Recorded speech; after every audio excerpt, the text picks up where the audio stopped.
Matahari belum sepenuhnya terbit ketika suara batuk-batuk tua terdengar dari balik bilik kayu yang lapuk. Raka terbangun dari tidurnya di lantai beralaskan tikar tipis. Dengan cepat ia bangkit dan menghampiri sumber suara itu, seorang wanita renta berambut putih. Tubuhnya kurus dibalut selimut kumal, tapi senyumnya selalu hangat seperti pagi pertama yang tak pernah berdosa. Bu Sarmi, neneknya, satu-satunya keluarga yang tersisa, satu-satunya alasan Raka masih bertahan hidup di dunia yang makin gila. Sejak kecil, Raka diasuh oleh neneknya setelah kedua orang tuanya tewas dalam kecelakaan truk di lintasan tol. Ia tidak ingat wajah ibu dan ayahnya, tapi ia ingat bagaimana tangan keriput neneknya memeluknya malam demi malam, menyuapinya nasi walau seringkali hanya punya garam, dan mengajarinya menulis namanya di tanah dengan ranting. Di mata Raka, Bu Sarmi bukan hanya nenek, ia adalah ibu, guru, sekaligus cahaya di tengah hidup yang gelap dan berisik. Setiap hari, Raka bekerja serabutan, kadang kuli angkut di pasar, kadang membantu parkir di minimarket, bahkan pernah jadi pemulung jika tak ada kerjaan lain. Tapi ia tak pernah mengeluh. Bagi Raka, asalkan nenek bisa makan, bisa minum obat, dan bisa duduk di beranda sambil menikmati langit sore, hidup sudah cukup. Ia rela kelaparan, rela dihina, asal satu orang itu, neneknya, tidak menangis. Namun usia memang tak bisa dilawan. Tubuh Bu Sarmi makin ringkih, batuknya makin sering, dan kakinya kini sulit untuk berdiri tanpa bantuan tongkat. Dokter puskesmas bilang paru-parunya lemah, perlu perawatan rutin. Tapi uang dari hasil kerja serabutan Raka nyaris tak cukup untuk beli obat, apalagi membayar biaya rumah sakit. Meski begitu, setiap kali Raka pulang dengan wajah letih, Bu Sarmi tetap menyambutnya dengan senyum, "Kamu pulang, nak, nenek tenang sekarang." Ada satu malam yang selalu diingat Raka. Hujan deras mengguyur gubuk mereka, atap bocor di sana-sini. Mereka hanya punya satu payung lusuh untuk menada air dari langit-langit. Raka gemetar kedinginan, tapi melihat neneknya yang menggigil membuatnya membuka bajunya sendiri dan menyelimuti tubuh tua itu. "Kalau aku mati kedinginan, setidaknya nenek bisa hidup sehari lebih lama," bisiknya waktu itu. Bu Sarmi hanya menangis sambil memeluk cucunya, pelukan yang berkata lebih dari 1000 kata. Orang-orang di sekitar sering berkata Raka bodoh. Anak muda macam dia seharusnya cari istri, cari hidup lebih layak, jangan buang-buang waktu rawat orang tua sekarat. Tapi Raka tak peduli. Ia tahu, jika bukan karena neneknya, ia sudah jadi bangkai jalanan sejak umur belasan. Neneklah yang menyelamatkannya dari jurang kehancuran. Kini, ia hanya membalas sepotong kecil dari cinta tak terbatas yang dulu ia terima. Sore itu, Raka duduk di samping ranjang neneknya yang tertidur. Ia menggenggam tangan kurus itu dan berbisik, "Kalau suatu hari dunia menyakitimu, Nek, aku akan melawan dunia itu, meski harus dengan darah." Ia tak tahu, bahwa hari itu akan datang lebih cepat dari yang ia duga. Dan saat hari itu tiba, dunia akan tahu, ada seorang pria yang bersedia menjadi iblis, demi satu-satunya malaikat dalam hidupnya. Hari itu, langit tampak murung seperti hati Raka. Ia baru saja pulang dari mengangkut karung beras di pasar, tubuhnya basah oleh keringat dan bau lumpur. Di tangannya ada 2 bungkus nasi kucing yang ia beli dengan sisa recehan. Lumayan buat makan sore sama nenek, pikirnya. Tapi saat ia mendekati gubuknya, ia melihat 2 pria bertato berdiri di depan pintu, salah satunya menginjak tongkat kayu milik neneknya sambil tertawa mengejek. Mata Raka langsung memerah. Mana si nenek tua itu? Bilang sama dia, kalau minggu depan gak setor, kita bakar nih gubuk. Bentak salah satu preman bertubuh besar, rambut dikuncir dan bau alkohol. Menyengat, Raka berdiri membeku, tubuhnya bergetar bukan karena takut, tapi karena menahan amarah. Ia melangkah cepat, menghadang si preman dengan dada membusung, namun suara ringkih neneknya menghentikan langkahnya. "Rak, jangan, sudah, masuk saja, nanti nenek yang urus." Suara itu datang dari dalam, pelan dan gemetar. Bu Sarmi berdiri sambil bersandar di dinding, matanya penuh harap agar cucunya tidak ikut terbakar dalam bara ini. Raka menggertakkan gigi, tapi menuruti neneknya. Para preman tertawa puas dan pergi sambil meludah ke tanah. Di tangan mereka, ada amplop kosong yang tadi dilempar Bu Sarmi, pertanda penolakan untuk membayar uang keamanan. Malam itu, Raka duduk di pojok rumah, menatap kosong ke atap yang bocor. Tangan neneknya yang keriput menyentuh bahunya. Mereka itu cuma suara keras. "Kalau kita diam, mereka akan bosan, nak, kata Bu Sarmi, mencoba menenangkan. Tapi dalam hati Raka, diam sudah bukan pilihan. Ia merasa hina karena hanya bisa berdiri tanpa melawan saat kehormatan neneknya diinjak-injak. Keesokan harinya, ancaman berubah menjadi tindakan. Saat Raka kembali dari kerja, ia menemukan neneknya terduduk di tanah, wajahnya lebam, bibirnya pecah, dan tongkat kayunya patah di dua bagian. Para tetangga hanya menonton dari kejauhan, takut, seperti biasa. Raka berlari, memeluk tubuh tua itu yang menggigil ketakutan. Mereka datang, 2 orang, injak-injak rumah kita, nenek coba lawan, nak, tapi tubuh ini, Bu Sarmi tidak sanggup melanjutkan. Air matanya jatuh ke dada cucunya. Raka membawa neneknya ke puskesmas, tapi perawat hanya bisa memberi salep dan analgesik. Tak ada fasilitas rawat inap, tak ada dokter spesialis. Kalau ada uang lebih, bawa ke rumah sakit kota, kata perawat itu tanpa ekspresi. Di luar, Raka hanya bisa menggenggam erat tangan neneknya yang dingin. Ia melihat langit senja, seperti luka di dada, merah, luas, tak terobati. Malam itu, ia tidak tidur. Ia duduk di depan rumah dengan pandangan kosong, dan untuk pertama kalinya dalam hidup, ia menyimpan dendam. Terminal Timur, tempat para preman berasal, bukan sekadar terminal, itu markas besar kejahatan yang dilindungi oleh uang dan rasa takut. Polisi bahkan enggan masuk ke sana. Tapi bagi Raka, nama tempat itu kini menjadi takdir. Sebuah tempat yang harus ia datangi, bukan dengan doa, tapi dengan darah. Ia mencium kening neneknya yang tertidur dan berbisik, "Maaf, Nek, cucumu harus jadi binatang." Hujan deras mengguyur malam itu. Air membasahi tanah becek di depan gubuk Raka, seakan langit turut menangisi apa yang menimpa Bu Sarmi. Tubuh tua itu kini terbaring tak berdaya, wajahnya lebam, napasnya berat, dan suara batuknya terdengar seperti isak tertahan. Raka duduk di sampingnya, memegangi baskom kecil berisi air hangat. Dengan kain lap, ia membersihkan luka di wajah neneknya, pelan-pelan, seakan takut menyakiti lebih dari yang sudah terjadi. Tapi jauh di dalam dadanya, sesuatu telah patah dan tak bisa diperbaiki lagi. Raka mencoba menahan air mata, namun pandangan matanya kosong, penuh murka. Dunia telah berbuat kejam kepada satu-satunya orang yang ia cintai, dan ia merasa tak lagi punya tempat untuk bersandar. Kata-kata neneknya beberapa malam lalu terus terngiang di telinga, "Kalau suatu hari dunia menyakitimu, aku akan melawan dunia itu." Kini dunia telah menyakitinya, dan ia tahu, sudah waktunya janji itu ditepati. Esok paginya, Raka pergi ke rumah seorang teman lama almarhum kakeknya, Pak Truno, pensiunan tentara yang dulu sering main catur dengan kakeknya di bawah pohon mangga. Raka mengetuk pintu tanpa ragu, dan ketika Pak Truno muncul dengan wajah kaget, Raka langsung berkata, "Saya butuh belajar. Belajar seperti kakek dulu. Saya harus bisa bertarung." Pak Truno menatap mata Raka lama sekali. Ia tahu, tatapan seperti itu hanya dimiliki orang-orang yang siap mati, atau membunuh. Hari-hari berikutnya berubah menjadi neraka bagi tubuh Raka. Ia dilatih tanpa ampun, push up di lumpur, sit-up sambil menahan batu di dada, berlari mengelilingi lapangan sampai kakinya berdarah, dan latihan bela diri tangan kosong serta pisau. Setiap luka di tubuhnya seolah menyatu dengan luka di hatinya. Dan ketika malam tiba, ia akan duduk di samping neneknya yang masih terbaring lemah, lalu menggenggam tangan keriput itu dan berbisik, "Sabar ya, Nek. Sedikit lagi. Semua ini, buat nenek." Sementara itu, kabar soal pemukulan Bu Sarmi mulai beredar. Tapi seperti biasa, tak ada yang berani bersuara. Terminal Timur masih jadi markas para bajingan yang menguasai pinggiran kota. Preman-preman itu hidup dari menghisap darah rakyat kecil, dan mereka merasa kebal hukum. Mereka tak tahu, satu dari mereka telah menyulut api yang salah.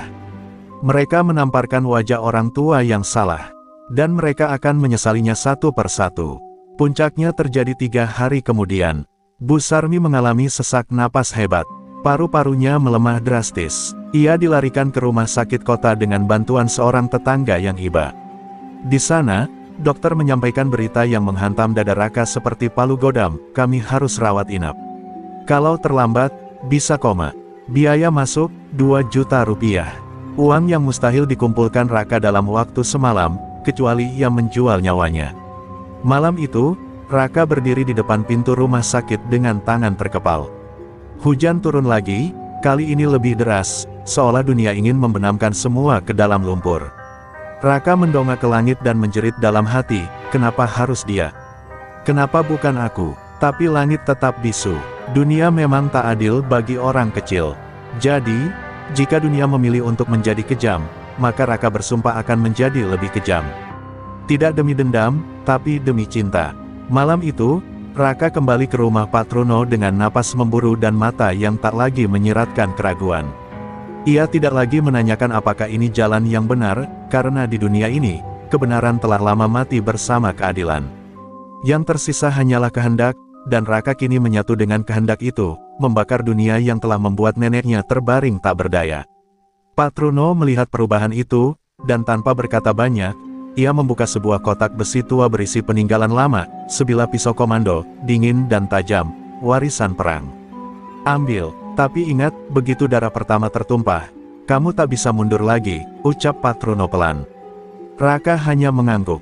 Dalam diamnya, ada suara-suara di kepalanya, jeritan batin dari masa kecil, tangis diam neneknya, dan hinaan preman-preman di depan rumah. Malam itu, ia berdoa untuk terakhir kalinya, bukan meminta ampun, melainkan memohon agar Tuhan tidak ikut campur. Karena yang akan ia lakukan bukan untuk disucikan. Ini bukan ibadah, ini penghakiman. Target pertamanya sudah jelas. 5 preman yang biasa berjaga di warung depan Terminal Timur, 5 orang yang dulu mendatangi gubuknya dan memukul neneknya hingga hampir tewas. Raka telah mengintai mereka selama 3 hari, mencatat kebiasaan mereka, jam istirahat, rute pulang. Ia belajar menyelinap dalam kegelapan, menjadi bayangan yang tak dikenali. Dalam hatinya, Raka sudah mengubur dirinya yang lama. Yang tersisa hanyalah sosok baru, dingin, diam, dan berbahaya. Malam itu, hujan turun tipis saat Raka menyusup ke dalam gang sempit dekat terminal. 5 orang itu sedang duduk di bawah tenda warung kopi, tertawa, berjudi, dan mabuk. Raka menunggu dalam gelap, seperti pemburu mengamati mangsa. Pisau komando di tangannya bergetar pelan, bukan karena takut, tapi karena haus akan keadilan yang telah direnggut darinya. Dan saat satu dari mereka berjalan ke pojok untuk buang air kecil, Raka bergerak. Pisau itu masuk ke leher orang pertama dengan keheningan mematikan. Tak sempat berteriak, tubuh itu roboh dalam genangan air hujan. Raka menyeretnya ke balik tumpukan karung. 4 tersisa. Yang kedua dia tikam dari belakang saat sedang tertawa keras, darah memuncrat ke meja kartu. 3 preman lainnya berdiri panik, tapi Raka sudah bergerak seperti bayangan. Yang ketiga sempat menendangnya, tapi Raka menangkis dan menghujamkan pisau ke dadanya berkali-kali. Yang keempat mencoba kabur, namun kepalanya dihantam batu hingga hancur. Yang terakhir memohon ampun, lututnya gemetar, mulutnya komat kamit menyebut Tuhan. Tapi Raka hanya menatapnya, dingin dan kosong. Waktu kau memukul nenekku, kau tidak berdoa. Sekarang giliranmu. Pisau itu masuk perlahan ke perutnya. Tubuh itu roboh, merintih, lalu diam. 5 mayat tergeletak dalam senyap. Tidak ada saksi, hanya suara hujan, dan napas Raka yang terengah dalam kegelapan. Keesokan harinya, Terminal Timur gempar. 5 orang tewas secara misterius. Polisi datang, tapi pergi lagi dengan tangan kosong. Tak ada saksi, tak ada petunjuk. Tapi kabar tentang bayangan pembunuh mulai beredar di kalangan preman. Mereka mulai takut, namun bos besar mereka, Kobar, hanya tertawa saat mendengarnya. Kalau dia mau perang, kasih dia medan perang. Dan di tengah itu semua, Raka kembali ke rumah sakit. Ia duduk di samping ranjang Bu Sarmi, mencium kening neneknya, dan berbisik lirih, 5 sudah selesai, Nek. Tapi ini baru awal. Demi napasmu, aku akan mengubah dunia. Kabar pembantaian 5 preman di Terminal Timur menyebar seperti api menyambar jerami. Tak butuh waktu lama sebelum nama Raka, meskipun belum terbukti, mulai dibisikkan dari satu mulut ke mulut lain di lorong-lorong terminal. Namun Raka tak peduli. Ia tak melakukan semua ini untuk menjadi legenda. Ia melakukannya untuk satu alasan, Bu Sarmi masih terbaring lemah di ranjang rumah sakit, dan napasnya semakin hari semakin berat. Waktu adalah musuh terbesar, dan ia harus bergerak cepat. Sore itu, Raka kembali ke rumah sakit dengan kantong plastik berisi buah dan air mineral. Ia berjalan melewati lorong dengan langkah berat, dan ketika membuka tirai kamar neneknya, ia langsung membeku. Tempat tidur itu kosong, sprei dilipat rapi, tak ada lagi bantal yang menghangatkan kepala Bu Sarmi. Raka berlari ke meja perawat dengan jantung berdebar. Pasien atas nama Sarmi, di mana? Tanyanya dengan suara parau. Perawat menatapnya penuh iba. Sudah dipindahkan ke ruang ICU, napasnya tiba-tiba berhenti tadi siang. Kami pasang alat bantu. Maaf, kami lakukan yang terbaik. Dunia Raka seperti runtuh untuk kedua kalinya. Ia berdiri lama di depan pintu kaca ruang ICU, memandangi tubuh Renta itu yang kini dikelilingi kabel dan mesin. Bu Sarmi seperti tidur, tenang, tetapi jauh. Raka menempelkan dahinya ke kaca, air matanya jatuh tanpa suara. Dalam hati, ia menyalahkan dirinya. Kenapa aku pergi semalam? Kenapa aku tinggalkan dia sendiri saat tubuhnya sekarat? Tapi ia tahu, ini adalah harga dari perang. Perang yang ia pilih sendiri. Dan perang itu belum selesai. Saat malam turun, Raka duduk di taman belakang rumah sakit, menatap langit yang tak berbintang. Di tangannya, secarik kertas kecil berisi daftar nama dan wajah. 5 preman lagi. Mereka bukan hanya anak buah Kobar, tapi juga penjilat paling setia, yang terkenal paling kejam memalak pedagang kecil. Salah satu dari mereka bahkan pernah menendang seorang ibu hamil di pasar hanya karena uang receh. Raka menggenggam kertas itu erat-erat. Kalau dunia ini tak punya hati, maka aku akan jadi tangan yang mencabik-cabiknya. Malam itu, Raka kembali mengenakan jaket hitam tuanya. Ia menyelipkan pisau di balik celana, lalu berjalan menyusuri rel kereta yang sepi. Tujuannya jelas, gang belakang Pasar Jaya, tempat kelima preman itu biasa mabuk-mabukan. Ia sudah mempelajari pola mereka. Malam Jumat biasanya mereka kumpul untuk patroli pungutan, bahasa halus untuk memeras pedagang. Tapi malam ini, giliran mereka dipungut nyawanya. Pertemuan malam itu tak sebrutal malam pertama. Raka menyerang dari atas atap, melemparkan batu ke arah lampu neon sehingga tempat itu gelap gulita. Dalam kegelapan, jeritan menggema. 3 orang tewas dalam waktu 2 menit, yang satu lehernya tersayat, yang lain tertusuk dada, dan satu lagi tewas dicekik hingga lehernya patah. 2 lainnya berusaha kabur, tapi Raka mengejar dengan diam membunuh. Yang keempat diseret ke kolong mobil dan tak pernah keluar lagi. Dan yang kelima, ia mencoba bernegosiasi. Tunggu, gue bisa kasih lu uang. Serius, gue punya 2 juta di kosan. Raka menatapnya. 2 juta, jumlah yang ia butuhkan untuk menyelamatkan neneknya seminggu lalu. Jumlah yang tidak dimiliki oleh hidupnya, tapi dimiliki oleh bajingan ini. Ia menghela napas, lalu menunduk. Dulu, aku butuh 2 juta. Sekarang, aku hanya butuh 1 hal. Apa? Tanya preman itu gemetar. Raka menatap lurus. Keheningan. Dan pisau itu menyelesaikan urusannya. Pagi harinya, berita tentang 5 preman yang ditemukan tewas di belakang Pasar Jaya menjadi sorotan. Kota menjadi gelisah. Polisi dibuat bingung, dan Terminal Timur mulai mencekam. Tapi di balik semua ketakutan itu, ada satu pria yang duduk diam di ruang tunggu ICU, menggenggam tangan keriput yang semakin dingin. Satu demi satu, demi napas terakhir seorang nenek yang ia cintai lebih dari nyawanya sendiri. Kota kini berubah menjadi ladang ketakutan. Dalam hitungan minggu, 10 preman tewas mengenaskan.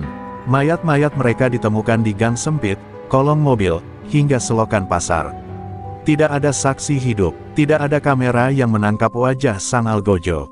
Hanya satu benang merah yang mengikat semuanya, mereka adalah bagian dari jaringan preman Terminal Timur, dan mereka pernah menyentuh Bu Sarmi. Polisi mulai menggelar operasi besar, namun mereka terlalu lambat. Dunia bawah sadar bahwa mereka sedang diburu oleh seseorang yang tak terlihat, dan tak kenal ampun.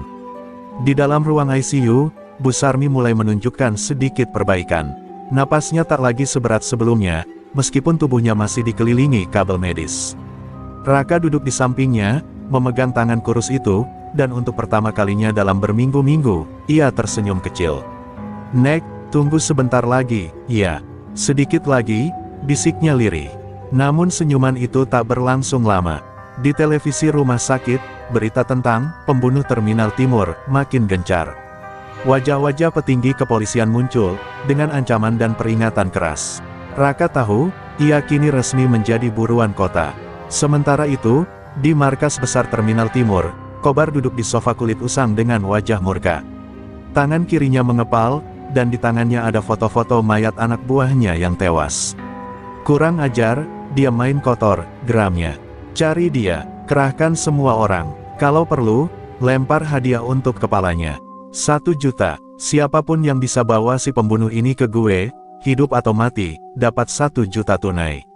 Perintah itu menyebar cepat. Dalam semalam, kota ini tak hanya punya 1 pemburu, tapi ratusan. Raka menyadari bahwa kini ia tak hanya memburu, tapi juga diburu.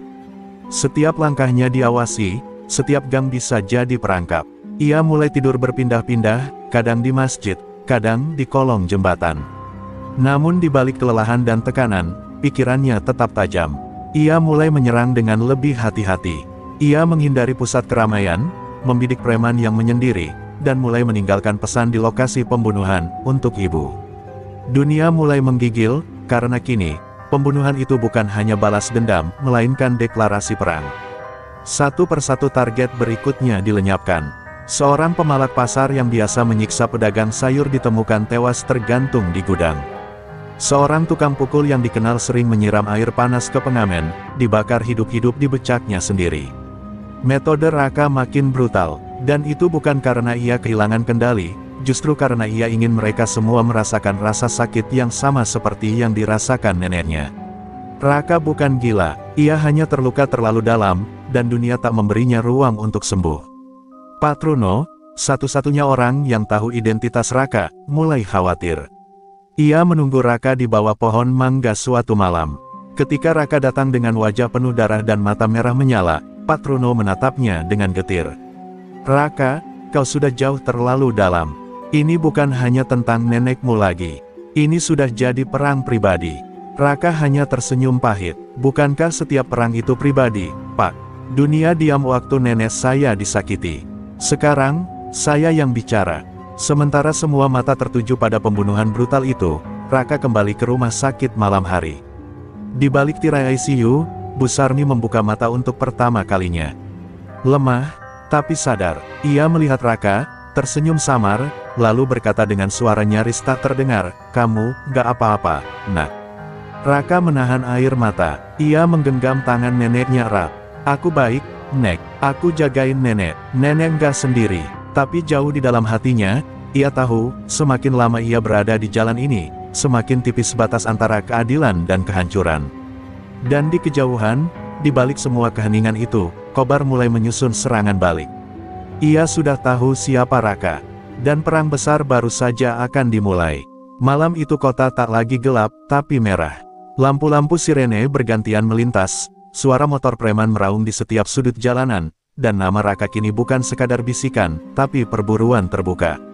Kobar telah menyebarkan foto Raka ke semua wilayah kekuasaannya.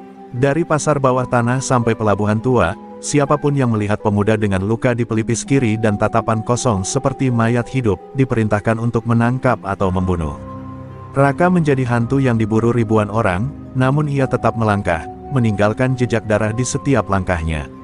Keesokan paginya, 2 preman ditemukan tewas di halte tua dekat stasiun kota. Satu digantung dengan kabel listrik, dan satu lagi ditemukan di bagasi mobil curian, wajahnya remuk. Di dinding halte, Raka meninggalkan pesan dengan darah, "Kau sentuh nenekku, kau hilang dari dunia." Pesan itu bukan hanya ancaman. Itu manifesto perang. Masyarakat mulai terbelah. Ada yang memandang Raka sebagai iblis haus darah, tapi banyak yang diam-diam mendukungnya, pedagang kecil, tukang becak, pemilik warung, semua yang pernah ditindas oleh kekuasaan preman merasa suara mereka akhirnya terdengar. Bu Sarmi perlahan membaik, meski kondisinya masih rapuh. Ia belum tahu apa yang telah dilakukan cucunya. Ia hanya tahu bahwa Raka jarang tidur, matanya sayu, dan setiap kali menggenggam tangannya, tangan itu dingin, seperti milik orang yang sedang berada di dunia lain. "Raka," ucapnya suatu malam, "kamu nggak berubah jadi orang jahat, kan?" Pertanyaan itu menusuk Raka lebih tajam dari pisau manapun. Ia menunduk, menggigit bibir, dan menjawab pelan, "Aku cuma orang yang terlalu cinta, Nek." Sementara itu, Kobar memutuskan turun langsung. Ia bukan tipe yang sembunyi di balik anak buah. Anak itu bukan manusia biasa. Dia tumbuh dari luka, dan luka seperti itu hanya bisa dibunuh dengan luka yang lebih dalam, ucapnya sambil mengisap cerutu. Kobar mulai menyusun strategi. Ia tahu Raka bergerak sendiri, tapi ia juga tahu kelemahannya, Bu Sarmi. Maka Kobar mengirim 2 orang bayangan, pembunuh sunyi, bukan preman jalanan, untuk menyusup ke rumah sakit. Tujuan mereka hanya satu, menjadikan nyawa sang nenek sebagai umpan terakhir. Namun Raka sudah mengantisipasi. Ia tidak bodoh. Ia menyewa seorang pemuda penjaga parkir untuk berjaga secara bergilir di depan kamar neneknya. Ia sendiri tidur di kursi lipat depan ICU, tangannya selalu di dalam saku jaket, menggenggam pisau kecil yang siap menghujam kapan saja. Malam itu, ketika dua bayangan mencoba masuk lewat jendela kecil kamar mandi rumah sakit, Raka sudah menunggu di dalam. Pertarungan terjadi dalam senyap. Satu orang berhasil dilumpuhkan, satu lagi melarikan diri dengan kaki tertusuk obeng. Darah menetes di lantai rumah sakit. Raka tidak memberi tahu pihak rumah sakit apapun. Ia bersihkan semuanya sendiri, lalu duduk di pojok ruangan hingga pagi, menatap Bu Sarmi yang tertidur damai. Dalam pikirannya, satu hal makin jelas, perang ini tidak akan selesai kecuali ia membakar sumbernya, Kobar sendiri. Tapi untuk menyentuh Kobar, ia harus menembus sarang inti, sebuah gudang tua di pelabuhan timur, dijaga lebih dari 30 preman bersenjata tajam. Raka tahu ia bisa mati. Tapi ia juga tahu, jika ia tidak berbuat apa-apa, Bu Sarmi bisa lebih dulu pergi. Dan malam pun turun dengan sunyi yang menakutkan. Raka berdiri di atap rumah sakit, memandang jauh ke arah timur, ke arah tempat segala luka ini berasal. Angin malam menerpa wajahnya, dan di balik segala dendam, ada satu keteguhan yang tak lagi bisa digoyahkan. Jika aku harus mati, maka aku akan mati sebagai cucu yang berani mengangkat pisau demi satu senyuman terakhir nenekku. Malam itu langit di timur kota seperti ditutupi arang. Tak ada bintang, tak ada bulan, seolah alam pun ikut menyembunyikan cahaya dari apa yang akan terjadi. Raka berdiri di depan pelabuhan tua, mengenakan hoodie hitam lusuh dan sepatu yang sudah sobek di ujung. Di tangannya, pisau lipat tua warisan almarhum ayahnya, yang dulunya hanya digunakan untuk membuka kelapa, kini menjadi senjata yang telah menelan lebih dari 10 nyawa. Di depan Raka berdiri gudang besar berkarat, markas pusat Kobar. Tempat semua luka lahir, tempat di mana mimpi kecil seorang cucu tentang kehidupan tenang bersama neneknya dihancurkan tanpa ampun. Ia tak membawa peluru, tak ada pistol, tak ada bom. Hanya pisau, seutas kawat tipis, dan amarah yang telah dipupuk bertahun-tahun. Di dalam gudang itu, lebih dari 30 preman berjaga. Beberapa bersenjatakan golok, beberapa pentungan. Mereka menertawakan cerita tentang anak gila pembunuh preman, menganggap Raka cuma legenda terminal. Mereka tak tahu bahwa legenda itu kini berdiri di luar pagar mereka, menghirup napas panjang, dan siap mengubah malam itu menjadi kuburan massal. Raka masuk lewat celah kecil di belakang gudang, menerobos genangan oli dan bau amis darah lama. Ia melumpuhkan dua penjaga pertama dengan kawat ke tenggorokan. Sunyi, tidak ada suara, lalu masuk ke lorong sempit gudang, tempat seorang preman tidur di atas kardus. Tikus lari ketakutan saat darah muncrat dari leher orang itu. Dalam 1 jam pertama, 8 orang hilang dari dunia tanpa ada satu pun teriakan terdengar. Tapi itu tak berlangsung lama. Salah satu penjaga memergoki Raka dari lantai atas dan membunyikan lonceng darurat. Tiba-tiba, lampu-lampu menyala terang. Puluhan orang menyerbu dari segala arah. Dia di sini, bunuh dia, teriak seseorang. Raka mundur ke lorong sempit, memancing mereka masuk satu persatu. Di ruang sempit itu, jumlah tak ada artinya. Ia menyerang dengan presisi, seperti hewan terluka yang tak punya lagi ruang untuk kabur. Ia menusuk perut, menyayat paha, menghantam tenggorokan. Tangannya penuh darah, matanya merah membara. 1 lawan 1, 2 lawan 1, Raka menari dalam kobaran api amarah dan cinta. Tapi tubuh manusia ada batasnya. Raka mulai goyah. Pundaknya sobek oleh sabetan parang, pelipisnya robek. Ia mulai kehilangan darah. Tapi saat tubuhnya hampir roboh, ia teringat wajah Bu Sarmi yang tersenyum lemah di ICU. "Kamu nggak apa-apa, Nak." Suara itu menguatkannya. Ia berteriak seperti kesetanan dan menghantam seorang preman hingga patah tulangnya. Darahnya bercucuran, tapi langkahnya tak surut. Ia mendobrak pintu utama gudang, dan di sanalah ia menemukan Kobar, duduk di kursi besi, dikelilingi 6 orang terkuatnya. Kobar berdiri perlahan, mengepulkan asap cerutu dari mulutnya. "Kau akhirnya sampai juga, bocah. Kukira kau mati di tengah jalan," katanya dengan senyum menyeringai.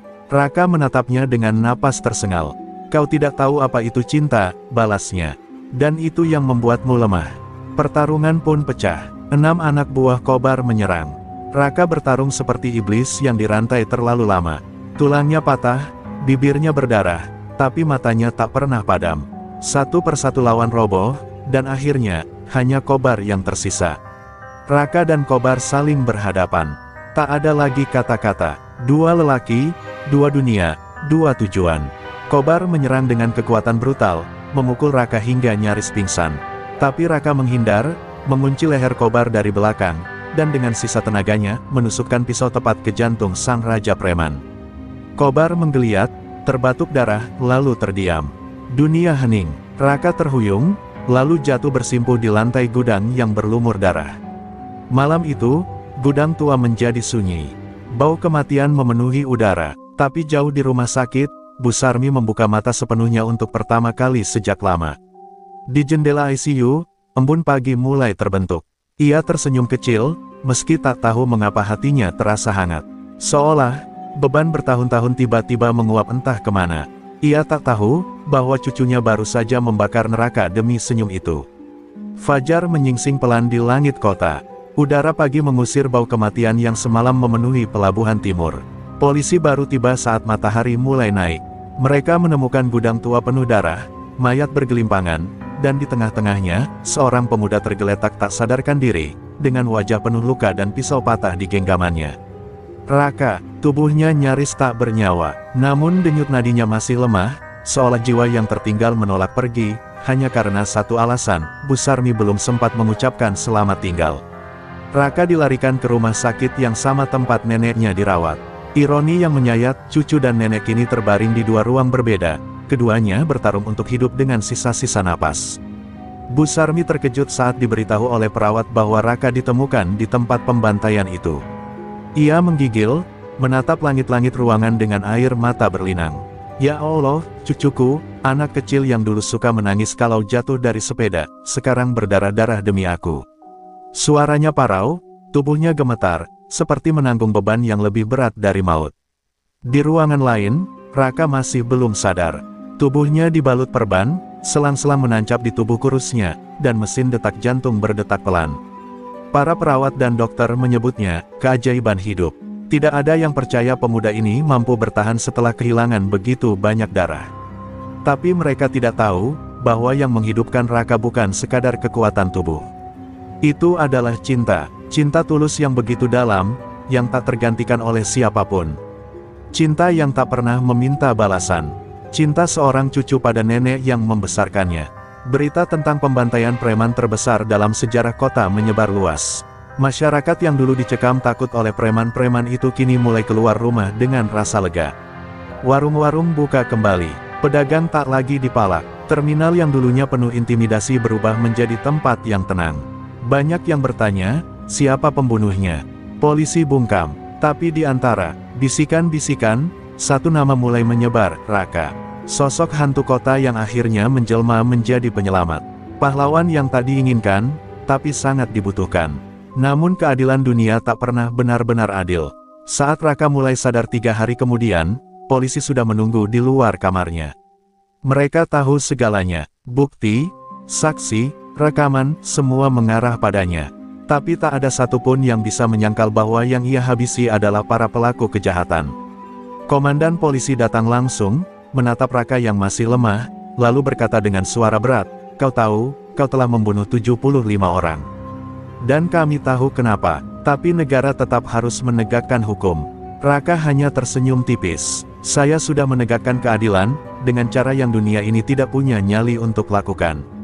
Malam itu, Bu Sarmi didorong dengan kursi roda masuk ke kamar Raka. Ia menangis melihat cucunya yang terbaring seperti mayat hidup. Raka menatapnya, senyum mereka dengan luka di bibir. "Nek," bisiknya lirih. Bu Sarmi menggenggam tangannya, seakan ingin menyerap seluruh luka itu ke dalam dirinya sendiri. "Maafkan nenek, nak, kalau hidup kita terlalu berat." Raka menggeleng pelan. "Nenek gak pernah salah. Nenek satu-satunya alasan aku hidup sejauh ini." Mereka menangis bersama, dalam kesunyian yang lebih keras dari teriakan apapun.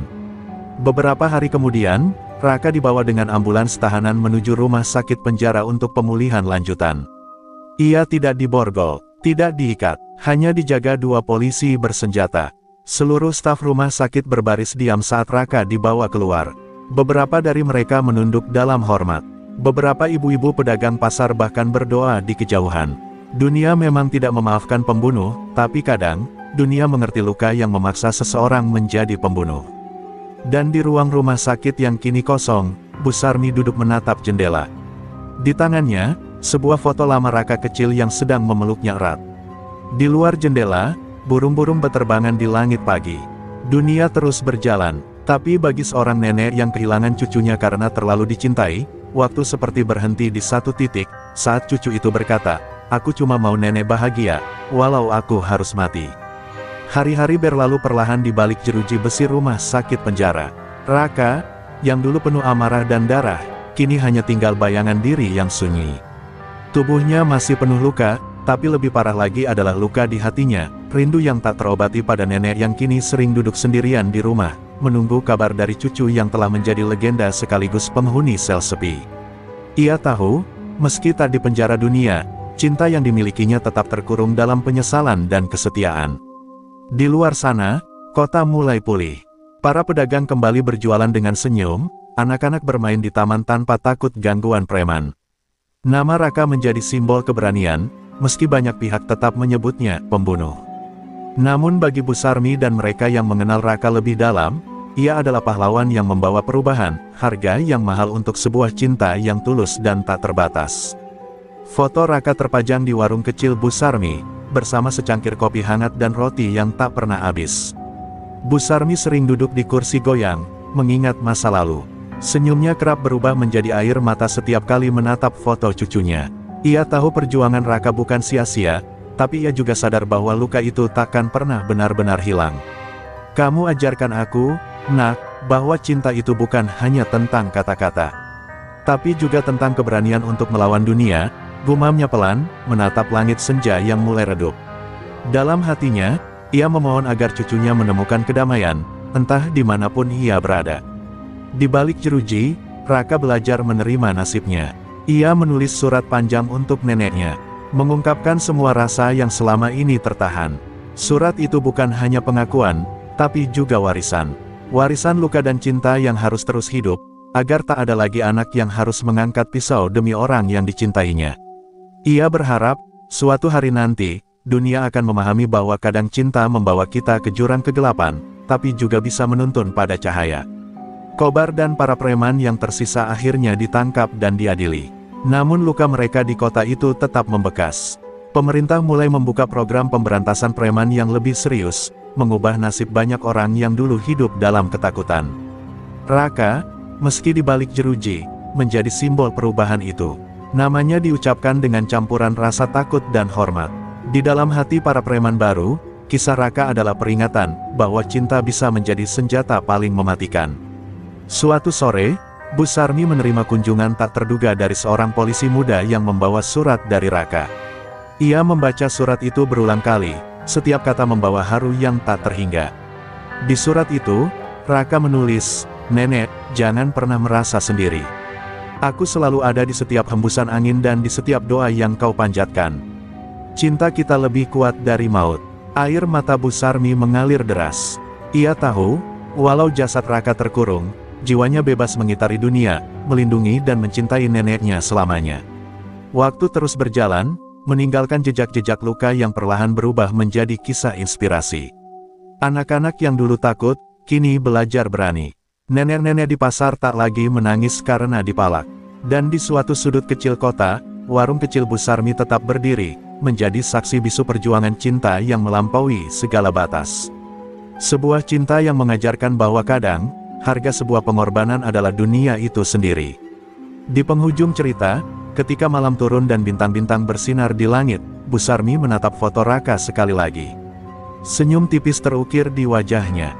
"Terima kasih, Nak, kau ajarkan aku arti cinta yang sesungguhnya." Dan angin malam membawa suara lembut yang seolah menjawab, "Nenek, aku selalu di sini."